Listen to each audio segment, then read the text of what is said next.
Bien, vamos a ver parametrización de curvas. Empezamos con las cónicas, circunferencia, elipse, parábola, hipérbola, porque son las más conocidas, relativamente sencillas, claro, más conocidas y sencillas después de las rectas, ¿no? ¿Sí? Y de las que sí podemos decir algo. Entonces vamos a ver por qué parametrizar curvas. Ve una distinción entre lo que son las gráficas de funciones versus sus parametrizaciones. Consideremos alfa, le pongo flechita para indicar que es vectorial, una función que va de un intervalo de los reales en Rn, es una función vectorial de variable real. Una curva no es más que la imagen del intervalo i bajo la función alfa. Vamos a ver algunos ejemplos. Primer ejemplo, pues serían las gráficas de las mismas funciones de una variable. Y igual a f de x, tenemos una función cuya gráfica está en R2 y x en un intervalo. Entonces podemos considerar esta curva, que es la gráfica de una función dada por esta expresión, podemos parametrizarla con la información de la manera que estamos trabajando ahora. Alfa va a ser una función que va de un intervalo y entonces al plano, y lo que vamos a tomar como variable va a ser la x y ponemos digamos, las coordenadas de cada punto de la gráfica, ¿sí? De la forma x y su imagen que es y, lo reemplazamos con f de x. Y entonces ya vemos la gráfica de una función como la imagen de una función vectorial, ¿sí? Entonces, con esto estamos diciendo que que lo que ya sabíamos nosotros de gráficas de funciones, lo podemos trabajar con esta, pues con esta terminología de funciones vectoriales. ¿Cuál es la gran diferencia? Que aquí, si esto es la gráfica de una función, ustedes saben que no, un círculo no es la gráfica de una función en R2, porque definición de función es que a cada punto del dominio, en este caso la X, le debe tocar un único punto en el contradominio, perdón, sí. Sé que alguien quería comentar algo. Bueno, pero por ejemplo, si tenemos un círculo, a cada punto X le correspondería dos imágenes. Entonces realmente no es la gráfica de una función. Perdón, no sería la imagen de una, no sería la gráfica de una función, pero sí puede ser la imagen de una función que va de R, entonces en este caso R2. Vamos a empezar. Estas las gráficas de funciones ya quedaron. Ahora, ¿cómo ver rectas? En rectas, en Rn. ¿Recuerdan nuestra distinción, lo que quedamos de la clase pasada? Hace una diferencia entre punto y vector. Siempre podemos, hay una relación de ida y vuelta, o sea, biunívoca, entre punto y vector, pero no son los mismos objetos, ¿sí? Y eso quiero enfatizarlo. Después podemos relajarlo, pero siempre hay que entender cuándo un punto lo estamos considerando como vector o cuándo un vector como punto. Pero de momento vamos a ser formales, poner letras mayúsculas para los puntos, P de punto, y letras minúsculas con flechita para vectores, ambos en Rn. Entonces, denotemos con R flechita una función vectorial que va de los reales en Rn y dada por esta expresión. ¿Esto qué significa? Tengo el vector, ¿sí? El vector, recuerden que todos los vectores de momento siempre están anclados en el origen. Le doy un valor inicial t0 y con esto, esta variable t, dejo que haga que el vector le cambiemos su magnitud y su sentido, pero no la dirección. Entonces es como la canción del chorrito, ¿no? Hagan de cuenta que t0 fuera 0. Entonces sería t por b. Para cada valor de t, le estamos alterando el tamaño del vector. Si t es menor que 1, pero positivo, el vector lo encogemos. Si t es mayor que 1, el vector lo estiramos. Y si t es negativo, pues sería lo mismo, lo encogemos o lo estiramos, pero además le cambiamos el sentido. Y P nada más va a ser una traslación. ¿Sí? Con esto trasladamos el vector para que ya no pase por el origen, porque aquí cuando T fuera T0, esto sería T0, esto sería 0, perdón, y entonces el vector, el nuevo vector que obtenemos, la función pasaría por el 0, ¿sí? R en T0 nos pasaría por 0. Entonces al poner el punto P, con esto estamos aprovechando para sacarlo del origen, ¿sí? Haciendo esta suma. Y viene siendo una parametrización en una recta que pasa por el punto C cuando T vale T0 y donde V es su vector de dirección. ¿Sí? Para eso sirve esto. Y hacemos nada más esta distinción. Este es el punto por el que pasa inicialmente y este es el vector de dirección.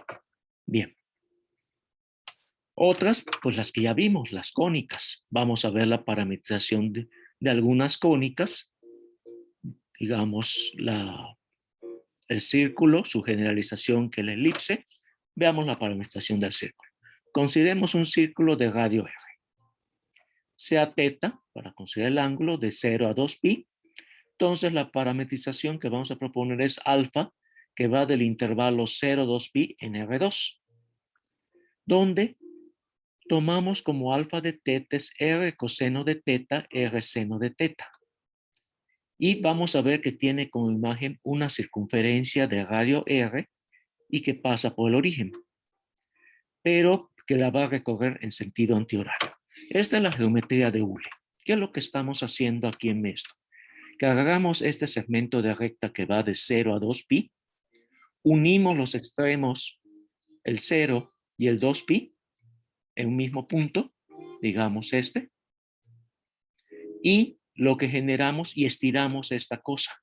Unimos esto, formamos una especie de cuerda cerrada y con ella formamos este círculo. Entonces, en la geometría de Hule pasamos esta segmentito de recta en R2 uniendo sus dos extremos para obtener una circunferencia. Una circunferencia hay muchas formas de recorrerla. Aquí la que estamos dando, si utilizamos geometrías, vemos este ángulo teta.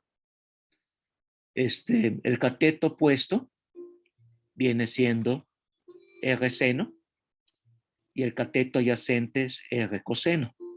¿Cómo lo verificamos? Pues elevamos este al cuadrado, me quedaría R cuadrado coseno cuadrado, este al cuadrado te quedaría R cuadrado seno cuadrado, factorízame el R cuadrada y que te quedaría coseno cuadrado seno cuadrado que da 1. Entonces la suma de X cuadrada más Y cuadrada te queda R cuadrada, que es la ecuación cartesiana de un círculo. La ventaja de darlo de esta manera, con una parametrización, metiendo más dimensión, pasándolo, digamos, como curvas cuya gráfica están en R3, ¿sí? Su imagen está en R2, pero la gráfica es la combinación de R con R2, sería R3. Que esto que es una curva que no es la gráfica de una función, la podemos ver así como la imagen de una función. Es lo que estamos ganando al hacer parametrizaciones. Aquí parametrizamos con el ángulo recorrido en sentido antihorario. Si tienen un reloj análogo, sería en el sentido contrario a las manecillas del reloj. Recuerden que los relojes van en esta dirección. Si ustedes quieren obtener la parametrización en ese sentido, intercambien los papeles de R coseno con R seno. ¿Sí? Y entonces obtendrían una función que parte de esto y va en sentido horario. ¿Sí? Hagan el experimento. Digo, este es uno de los más sencillitos. ¿Alguna pregunta? ¿No? Es muy fácil, creo. Pasamos a la elipse. Una elipse con semiejes A y B positivos. Aquí pusimos la figurita, pero centrada en un punto que no necesariamente es el origen. ¿Sí? Vamos a hacerle un poquito de combinación. La ecuación cartesiana de dicha elipse, ya lo vimos en la clase de ayer, es x menos c1 al cuadrado entre el valor del semieje al cuadrado y para la y algo similar y es igual a 1. ¿Sí? Sería esta elipse. Aquí va a depender si es una elipse horizontal o vertical, dependiendo de que si A es mayor que B o B es mayor que A. ¿Sí? De eso va a depender. En este caso estoy suponiendo que A es más grande que B. ¿Sí? Recuerden que la distancia de este punto a este punto de los vértices de esta elipse valdría 2 veces A y la imagen y el valor de este semieje, que es perpendicular al anterior, valdría 2 veces B, pasando por el centro. ¿Sí? Bueno, ¿cuál va a ser la ecuación para parametrizarla? Consideremos, le cambiamos el nombre para que no sea el mismo. Sea beta una función que va de 0 a 2pi en R2 y vamos a expresarla de esta manera. En el otro noten que era R coseno, R seno, pero aquí el radio es el mismo. Aquí pueden pensar que A y B, que son los semiejes, hacen los papeles como del radio. Si A es igual a B, obtienen una circunferencia. ¿Sí? Entonces la elipse generaliza lo que es una circunferencia, pero esta está desplazada. Esta estaba centrada en el origen y esta está desplazada. Noten lo interesante cuando parametrizamos. Aquí suena en las ecuaciones cartesianas, se ve un poco raro. La primera vez no se topa con ellas, porque lo que hace es restar. ¿Sí? Pero en la ecuación o en la fórmula para verla como la imagen de una función vectorial es más sencilla. Dices, me tomo esto como lo tenía acá, pero ahora con los semiejes, a coseno de teta, más el desplazamiento para pasarse al nuevo centro, y b seno de teta con la otra, con la otra coordenada del centro, y vamos a verificar que en efecto esta va a ser la parametrización de dicha elipse recorrida, como también está de la forma coseno-seno, coseno-seno, va a ser recorrida en el mismo sentido que la circunferencia, en el sentido antihorario. ¿Sí? Entonces, lo verificamos. Comprobemos que lo satisface. Entonces, en lugar de X, pongo X de teta. ¿Sí? Entonces, es X de teta y lo reemplazamos todo en la ecuación cartesiana de la elipse. Entonces, será X de teta menos C1 al cuadrado entre A cuadrado y Y de teta menos C2 al cuadrado entre B cuadrado. Ahora pongamos los valores que se nos están proponiendo aquí para X de teta y para Y de teta. Al reemplazar acá, la C1 se va con la C1, entonces queda 0 y lo que queda es A coseno de teta elevado al cuadrado. De manera análoga se hace algo como este término y me queda B seno de teta, todo eso elevado al cuadrado. Cuando yo eleve al cuadrado esto, me va a quedar B cuadrado y A cuadrado, que se cancelan respectivamente con esto, y esta B cuadrada con esta, y me queda la ecuación coseno de teta al cuadrado más seno de teta al cuadrado, que como identidad trigonométrica sabemos que vale. ¿Sí? Si yo hubiera intercambiado los papeles y aquí pondría yo seno y aquí coseno, lo que generaría es la elipse, pero recorrida en sentido horario. ¿Sí? También podríamos comenzar con otro ángulo, hacer un desplazamiento del ángulo y podemos, con no mucha dificultad, empezar, digamos, del vértice para abajo, ¿sí? O sea, de la parte superior de aquí para abajo y ir en ambos, horario, antihorario, etcétera. Y empieza uno a poder jugar con estas figuras y empezar a recorrer esta elipse en el sentido que uno quiera. Aquí le puse la flechita porque esta parametrización de esta elipse es recorrida en sentido antihorario, tal como fue la circunferencia, porque nada más se adaptó lo que sabíamos de la circunferencia. ¿Alguna pregunta?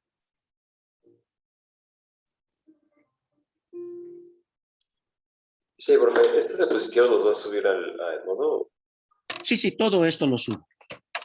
Ah, ok, va. Vemos las Ya, eso clases. era todo. Ok. Sí, todo esto. Bien. Pasemos. A la imagen de una función vectorial tiene un nombre raro. Esto es de geometría diferencial. Se le suele llamar odógrafo. Si no, simplemente le llaman la imagen. ¿Sí? No se preocupen de estarse aprendiendo tantos nombres raros. Bueno, es el odógrafo. Entonces sería ya la imagen. Alfa de 0 a b de Rn. Su imagen es una curva MRN.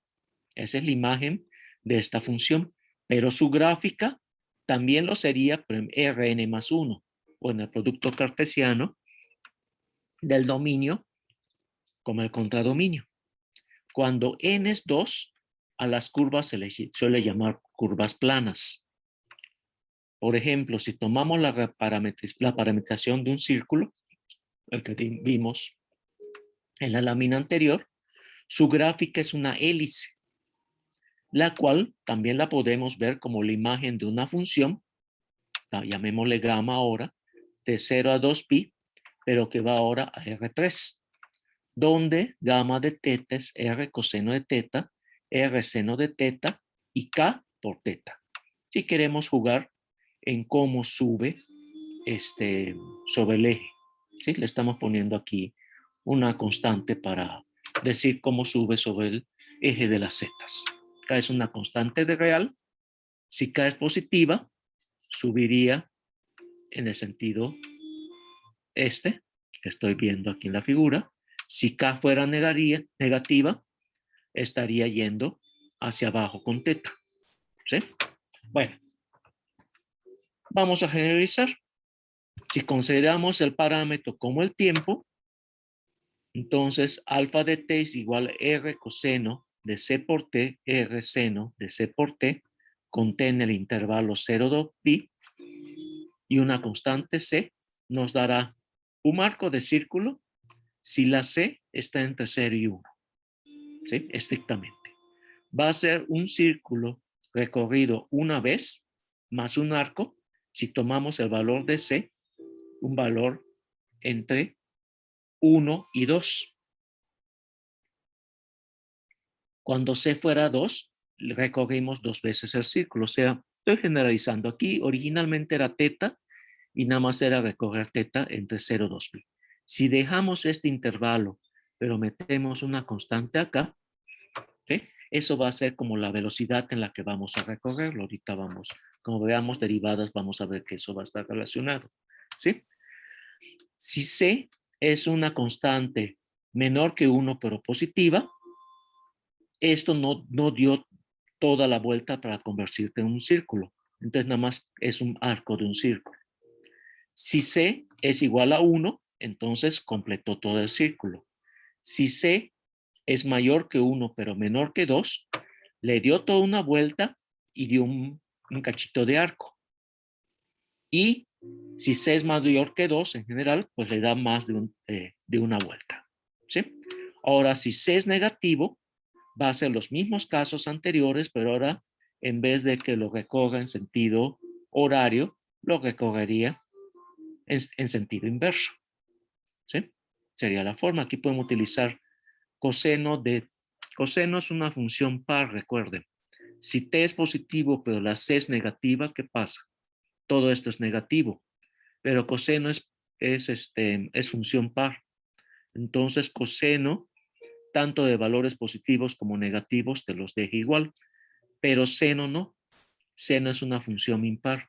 Si tomas el valor de c negativo con t positiva, como usted está poniendo acá, t en el intervalo 0,2 pi, esta cambia de signo.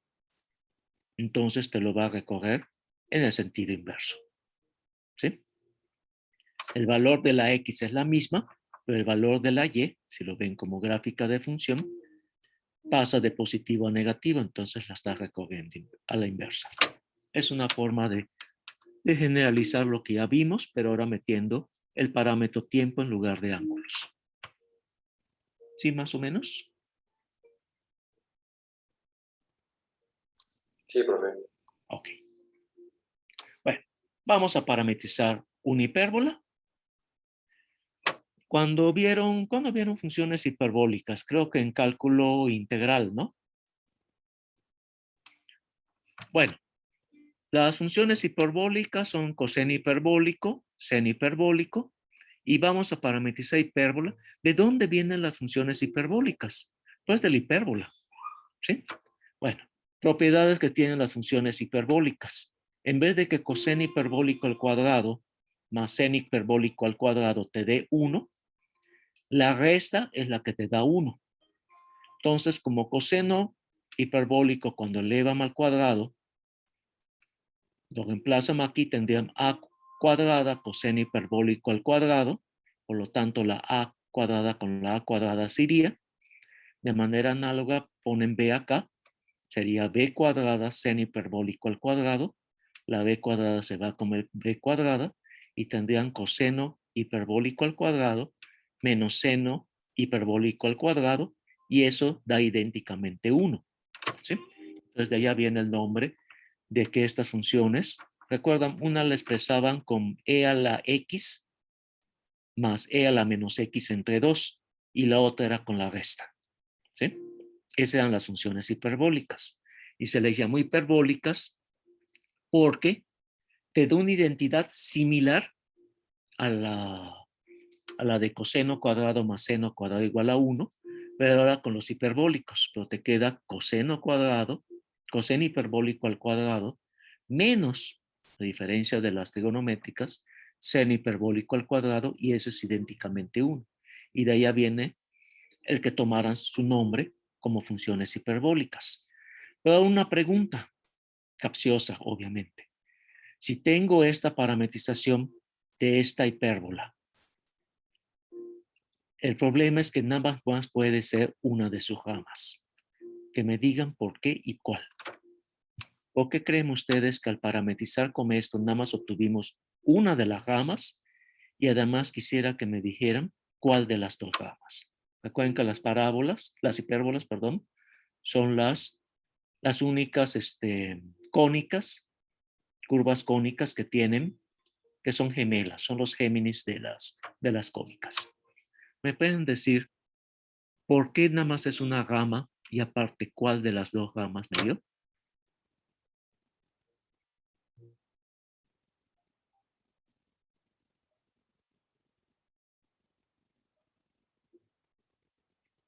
¿No? ¿Tan fríos? Bueno, tan flojos. Bueno, si di esta parametrización, cuando el ángulo sea 0, este es 0, ¿sí? Y este vale A. Entonces, eso me dice que es esta rama. Ahora, ¿por qué no pueden ser las dos? Noten que recorrerían esta rama, digamos, en este sentido. Pero para pasar a la otra tendrían que irse al infinito para regresar. Entonces, esa ya no sería una curva continua. Y esta expresión es una curva continua. Esta es la imagen de esta función continua tiene que ser algo continuo. ¿Sí? Entonces, la única forma que pudieras pasar de una a otra es que pases por el infinito. Pero el infinito no es un número real. Sí saben que el infinito no es un número real, ¿no? Sí. Quien le quede un poco la duda, intente multiplicar 0 por infinito. El 0 podemos decir que es el Pac-Man de los números reales. Lo que le pongas enfrente se lo come, ¿no? Por eso está gordito. ¿Sí? Pero y 0 por lo que le pongas es una propiedad. A por 0, con A cualquier número real, te da 0. Pero 0 por infinito, el infinito tiene la misma propiedad. El infinito por lo que le pongas enfrente se vuelve infinito. Claro, puede cambiar de signo, ¿no? Si le pones un número positivo, queda más infinito. Si le pones un número negativo, queda menos infinito, pero tiene la misma propiedad que los números, que el cero. Entonces, cuando tú pongas 0 por infinito, llegas a una indeterminación, ¿sí? Porque cada uno quiere comer al otro. El infinito no es más que el inverso del cero. Pero el inverso del cero es, con una propiedad, todos los números reales tienen inverso excepto el 0. El 0 no tiene inverso, bueno, sí tiene, pero no es un número real. Y de hecho no tiene 1, es bígamo el canijo, tiene 2. El infinito y menos infinito son los inversos del 0. ¿Sí? Saquen la gráfica de la hipérbola equilátera, que bueno, fue la que vimos en la clase pasada. ¿Sí? Cuando metimos el término x por y, la hipérbola equilátera es y igual a 1 entre x, o x por y igual a 1. Esa es la función inverso multiplicativo. Y notarán que la gráfica es una hipérbola, ¿sí? Pero cuando te acercas al 0 con valores positivos te vas a más infinito, y cuando te acercas al 0 con valores negativos te vas a menos infinito. Entonces eso significa que el 0 realmente tiene 2 inversos, pero no son reales. ¿Sí? O sea, se los imagina nada más. Bueno, ¿alguna preguntita más de esto? Para proseguir. Sí, yo probé. Adelante. ¿Sí? La hipérbola no se podría parametrizar a partir del ángulo en vez de... Hay muchas parametrizaciones. Este es para explicar, cuando tú tienes una curva, tú te puedes, una vez que tienes una parametrización, realmente puedes tener infinitas. ¿Sí? Es cuestión de que la investigues. Esta es como que la que más se antoja y me sirvió para explicar por qué estas cochinadas se le llamó coseno hiperbólico y seno hiperbólico, porque te sale una expresión muy similar a la que tenemos de identidades trigonométricas, pero para identidades hiperbólicas.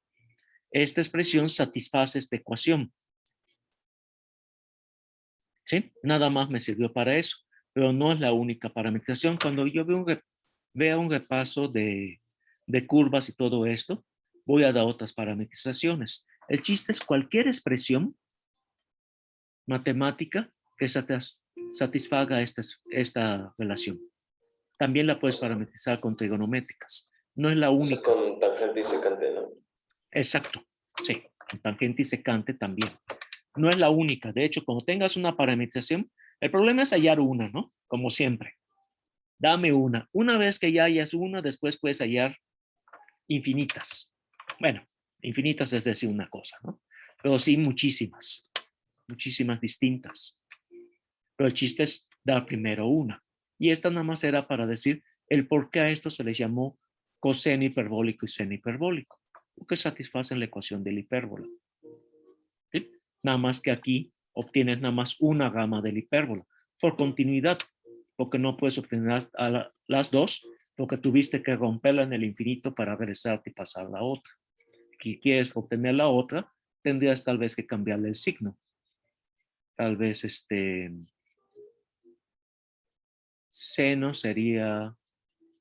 seno cambia igual, pero el coseno sería negativo. Yo diría que para obtener la negativa le pongo aquí un signo menos. Es lo que me dice mi intuición. Si quiero obtener esta. Si le pongo aquí negativo, satisface la misma expresión, porque al elevar al cuadrado se va el signo menos, pero empezaría con, cuando t es 0, te quedaría menos a. Y como t es 0, este es 0, y por lo tanto te pasaría por este punto.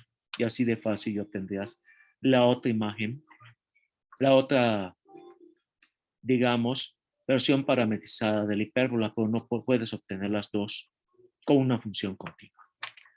Bueno, si no tenemos más preguntas, pasemos a lo siguiente. Vamos a considerar esta otra función vectorial, eta, que va de los reales R2, donde eta va a estar dada. Ahora va a ser un poco al revés. Estas eran parametrizar en curvas, pero ahora nos dan la parametrización. ¿Sí? Eta de t es la exponencial a la menos t y la exponencial a la menos 2t. Cuando son curvas planas, lo más fácil para tratar de identificar qué cosas son es hacer como x de t, la segunda componente como de y de t, y ver qué relación hayas entre x e y. Veamos qué es la imagen. Entonces hacemos x de t es e a la menos t. Y de t es e a la menos 2t. Pero utilicemos propiedades de exponencial.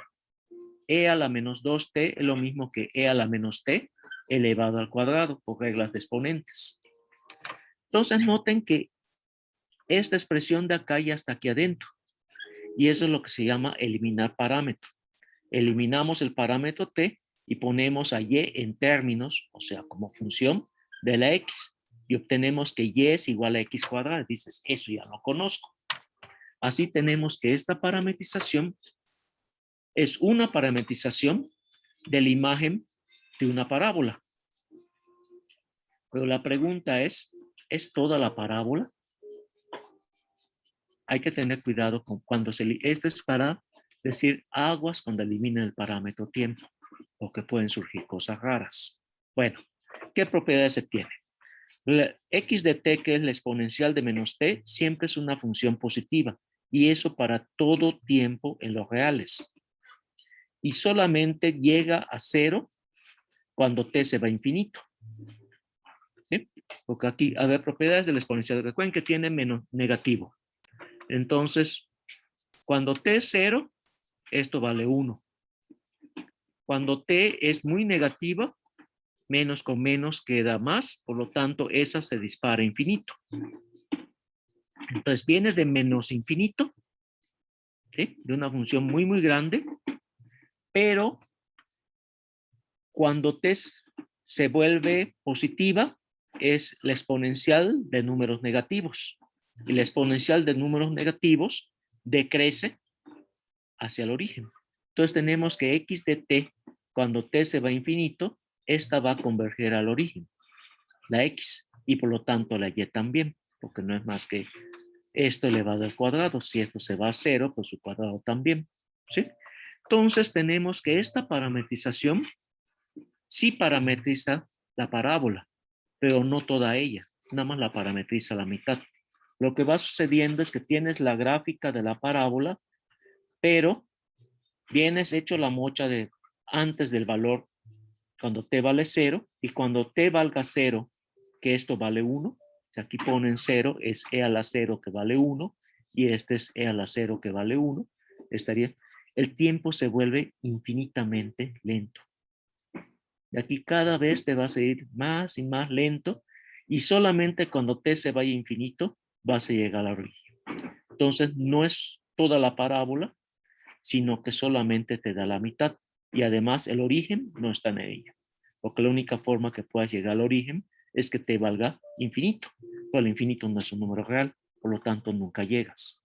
Entonces es una parametrización muy rápida al inicio, y cuando llegas al 1, todo este intervalo tarda una infinidad en llegar al origen, o sea, nunca llega. ¿Sí? Entonces este es nada más para decir aguas cuando eliminen parámetros.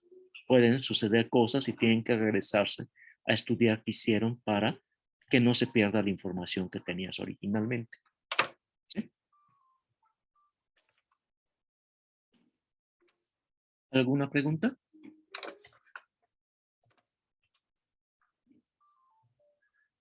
Bueno, proseguimos. Otras curvas más. La cicloide.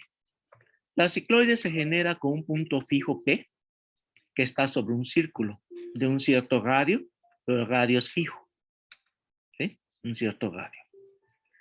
Y tenemos que este círculo va girando sobre una recta que es tangente. Gira tangente una recta fija, la que está pintada en rojo. Entonces, la figurita que nos va a dejar, hagan de cuenta, tienen este disco, gira, esta es una recta, ¿sí? Digamos una regla, y tiene una moneda. Y en esta moneda fijan un lápiz, ¿sí? Y hacen girar esta monedita. Y la pregunta es, ¿qué figura me va a generar? ¿Sí? Bueno, la figurita que nos va a generar va a ser esta que están viendo acá. ¿Sí? Parecen como arcos de circunferencia, pero no lo son. Bueno, y estamos suponiendo que gire, pero sin que patine, o sea, no gire y se ponga a resbalar, ¿no? Sino que sea un movimiento en deflexión seca, por lo tanto, vaya girando sin que esto patine. Bueno, una parametrización, recuerden que cuando tienen una parametrización de una curva, realmente pueden tener muchas. Ya se las dejo como tarea para investiguen. Llamémosle sigma de R en R2, donde sigma va a ser A t menos seno de teta, A por 1 menos coseno de teta. Eso sería la figura que se genera con este comportamiento, y a esta figura se le da el nombre de la cicloide. ¿Sí? Son variantes de las curvas anteriores. ¿Sí? Es una que va dando como brinquitos de rana. ¿Sí? Hacemos lo mismo, pero ahora vamos a considerar la misma figura, pero en vez que esta circunferencia se desplace sobre una recta, puede haber de dos. Vamos a considerar que se desplace sobre un círculo. Puede ser por fuera del círculo o por dentro del círculo. Si es por fuera del círculo, vamos a tener una figura muy parecida a la que tenemos acá. ¿Sí? No la pinté, pero sería una figurita así. Sé que ya empieza a hacer frío, pero sería como estar pintando florecitas, pero ya en otoño, ¿no? ¿Sí? Esa sería la figura. Esto mismo, pero aquí sobre el círculo que pinté en azul. ¿Sí? Pero si consideramos que el círculo es pequeño, suficiente para caber dentro del círculo mayor, o sea, el círculo amarillo que cabe dentro del círculo más grande azul. Y hacemos lo mismo que gire sin patinar dentro de este círculo, ¿sí? Digamos en esta dirección. Han jugado con, antes los vendían en la calle, ya no sé si los venden, espirola, siempre se me lengua la traba. Espirola. ¿Sí saben a qué me refiero? Sí, profe. Sí. Ah, bueno. Sí, porque se me lenguó la traba para decirlo. Bueno, pero si el tamaño de la relación del radio del círculo menor tiene que ver con el círculo mayor, tú puedes hacer que la figura que generas, en vez que generes las figuras que te salen con ese aparatito, puedes hacer que regresen al mismo punto. ¿Sí? Entonces, estos vamos a obtener, digamos, la hipocicloide de cuatro cúspides. Es análogo a la anterior, ¿sí? A la cicloide. Pero ahora es un círculo que gira tangente al interior de un círculo de radio mayor, tal que sea una figura cerrada como está en la figura. ¿Sí? Entonces, una parametrización, vamos a llamarle omega ahora, digamos de 0 a 2 pi en R2, sería omega de teta es igual a coseno cúbico de teta a seno cúbico de teta. La ecuación cartesiana de la hipocicloide es esta. Noten que es muy parecida a la ecuación cartesiana del círculo, pero ahora tienen exponentes que son fraccionarios y son menores que 1. Y aquí va a salir algo interesante.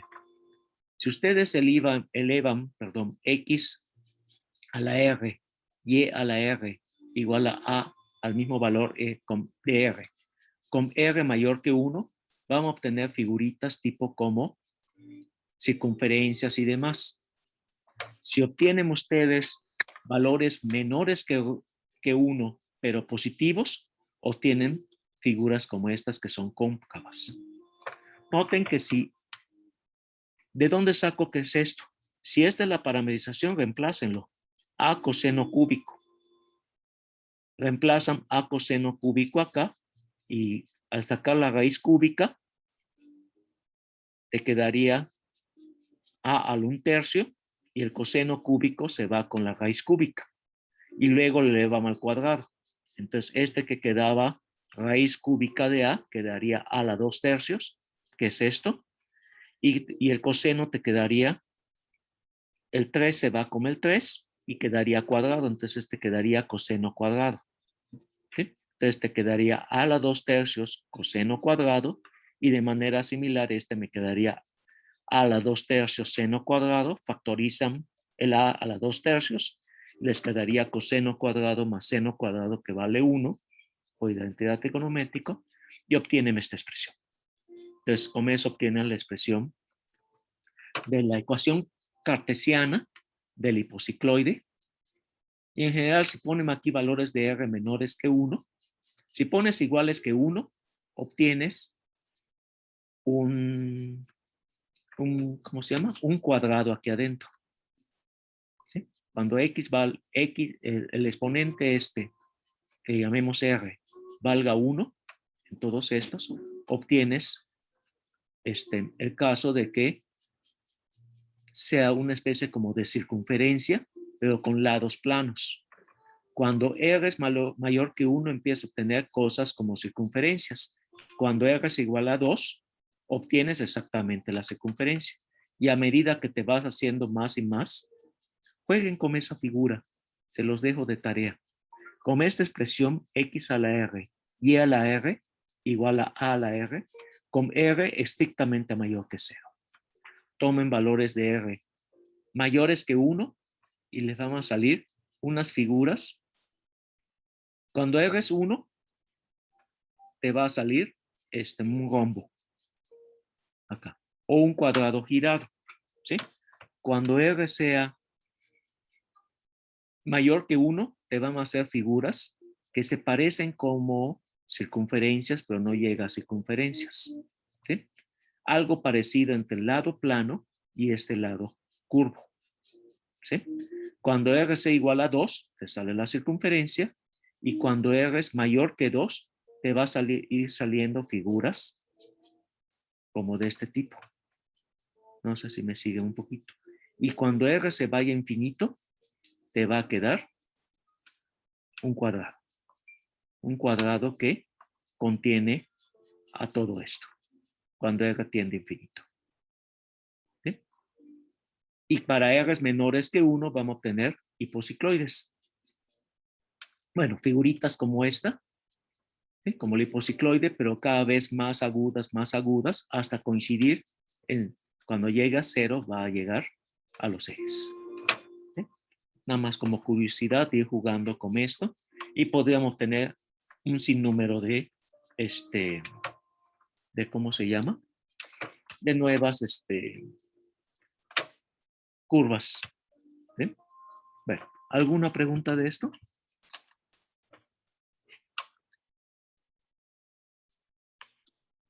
No, profesor, todo bien. No, profe. ¿Todo bien? Bien. Bueno. Perdón. Me pasé Voy a dejar de compartir para empezar a compartir. Bueno, creo que puedo proseguir acá. Está abierta al fin y al cabo. Si no hay más preguntas, voy a continuar con... Me dicen si se sigue viendo.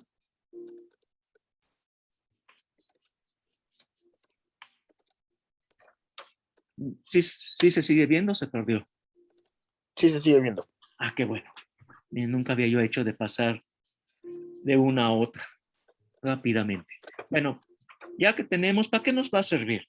Queremos hacer cálculo en varias variables, ¿sí?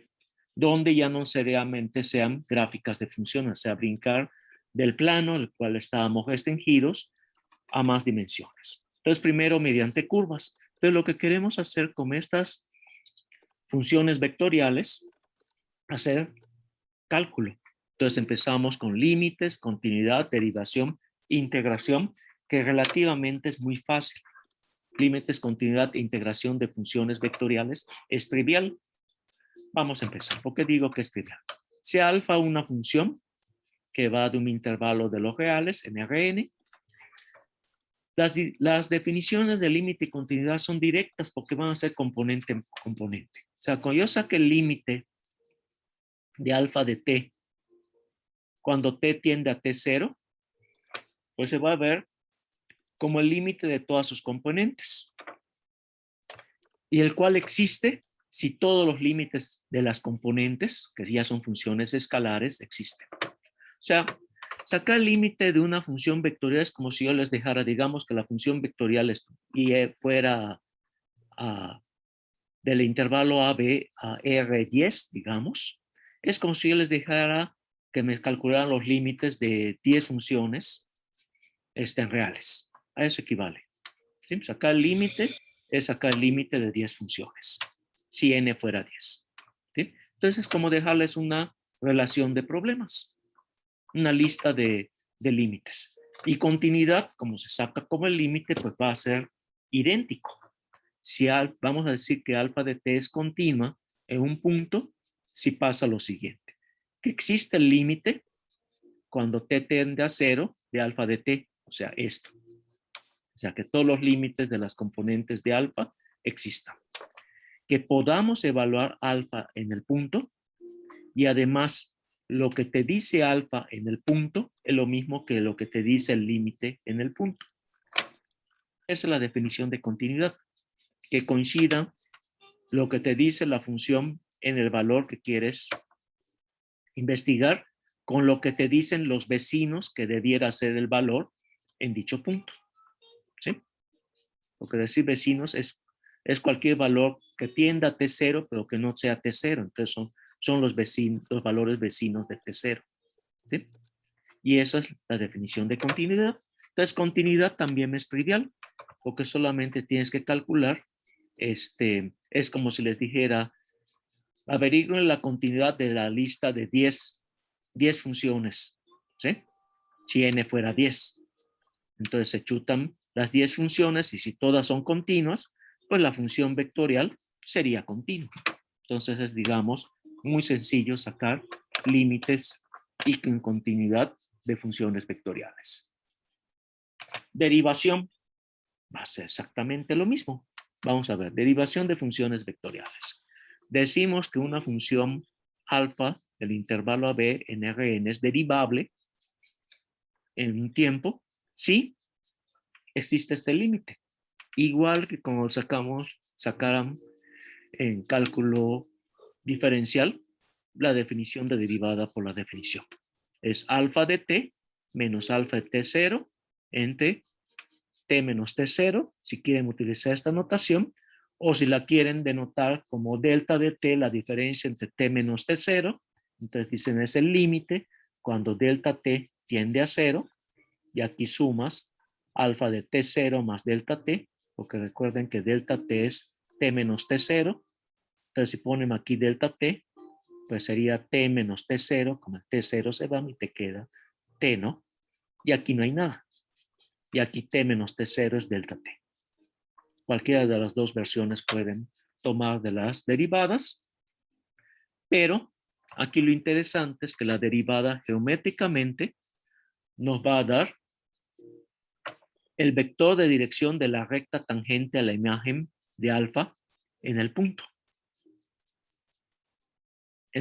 del cuartartista de alfa t0. Entonces, geométricamente, cuando sacan la derivada, que la denotaremos como alfa prima en t0, o también la pueden denotar como d alfa de t entre dt, cualquiera de las dos notaciones, es la imagen de alfa de t en el punto alfa de t. Es la imagen del vector, el vector de la dirección de la recta tangente. Y la recta tangente, ¿cómo lo obtienen? La forma de obtener una recta tangente, una recta, es con un punto y un vector de dirección.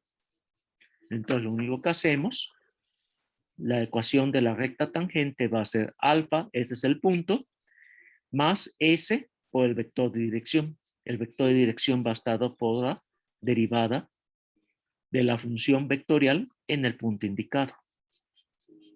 Notemos aquí que el parámetro S no tiene que ser el parámetro T, no necesariamente. ¿Sí?